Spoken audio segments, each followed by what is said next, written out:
एक सवाल है इलेक्टोरल बॉन्ड्स के बारे में। राहुल गांधी जो हैं वो हर भाषण में कहते हैं और विपक्ष के नेता भी कहते हैं कि इसमें धांधली हुई है। आपकी पार्टी के लोग भी कहते हैं कि अगर गलती है, अगर इसमें कोई गुंजाइश है इसके सुधार में तो वो कर सकते हैं।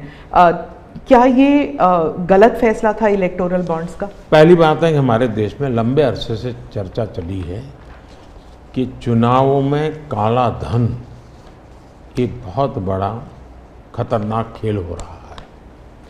देश के चुनावों को काले धन से मुक्ति मिले, इसके लिए कुछ करना चाहिए। चर्चा लंबे समय से चल रही है।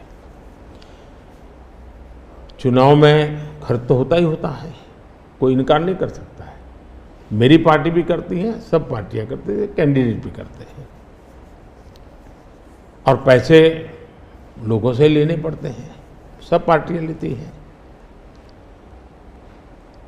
मैं चाहता था कि हम कुछ कोशिश करें कि इस काले धन से हमारे चुनाव को कैसे मुक्ति मिले, ट्रांसपेरेंसी कैसे आए। एक प्रामाणिक पवित्र विचार मेरे मन में था। रास्ते खोज रहे थे, एक छोटा सा रास्ता मिला, वही पूर्ण है। वैसे हमने उस समय भी क्लेम नहीं किया था, पार्लियामेंट में डिबेट में सबने उसको सराहा भी था। आज जो लोग उलट पुलट बोल रहे हैं उन्होंने सराहा था, पार्लियामेंट डिबेट देख लीजिए। हमने कैसे कैसे काम किया, जैसे 1000 और 2000 के नोट खत्म कर दी। चुनाव में वही बड़े बड़ी मात्रा में ट्रैवलिंग करते हैं, क्यों कि ये काला धन खत्म हो।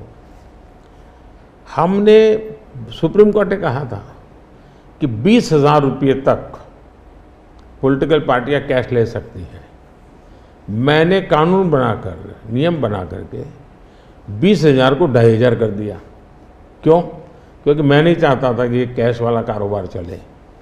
फिर मैंने कहा है कि इलेक्टोरल बॉन्ड, कि जो पार्टी अपना सीक्रेसी मेंटेन करना चाहती है। होता था क्या, जैसे हम पहले बीजेपी में चेक से पैसा लेंगे तय किया, तो सब व्यापारी लोग हमें आकर के कहें साहब हम चेक से दे ही नहीं सकते। हमने कहा क्यों नहीं दे सकते? बोले हम चेक से देंगे तो हमें लिखना पड़ेगा, हम लिखेंगे तो जो सरकार है वो देखेगी कि ये विपक्ष को इतना पैसा दिया, तो हमें तो वो परेशान करेंगे।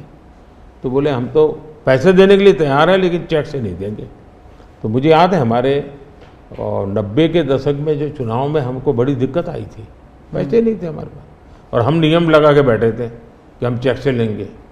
देने वाले देने को तैयार थे, चेक से देने की उनकी हिम्मत नहीं थी। तो ये सारी चीज़ों का मुझे पता था।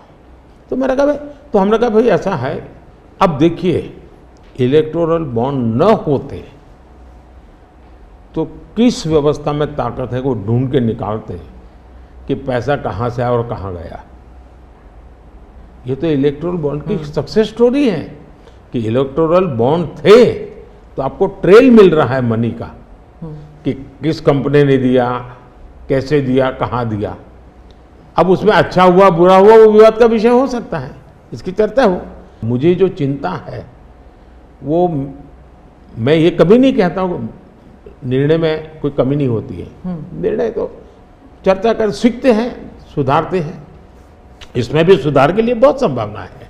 लेकिन आज हम पूरी तरह काले धन की तरफ देश को धकेल दिया है और इसलिए मैं कहता हूँ सब लोग पछताएंगे। जब बात में ईमानदारी से सोचेंगे सब लोग पछताएंगे।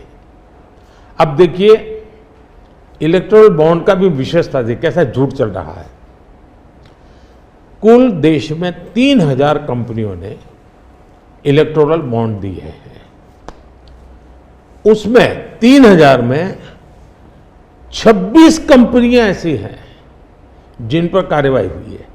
ये कहते हैं ना ईडी वीडी टिकना फला, 3,000 डोनर है, उसमें सिर्फ 26, और उनमें से 16 कंपनियां ऐसी थी छापा जब लगा उस समय बॉन्ड खरीदा।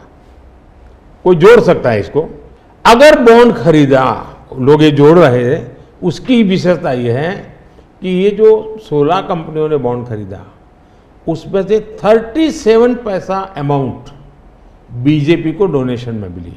63% बीजेपी के विरोधी पार्टियों को मिली। अगर पूरे जोड़े जाएं तो। हाँ, मैं ये 16 कंपनी जिसका ईडी सीबीआई कोई न कोई उस समय एक्शन भी हुआ और बॉन्ड भी निकला।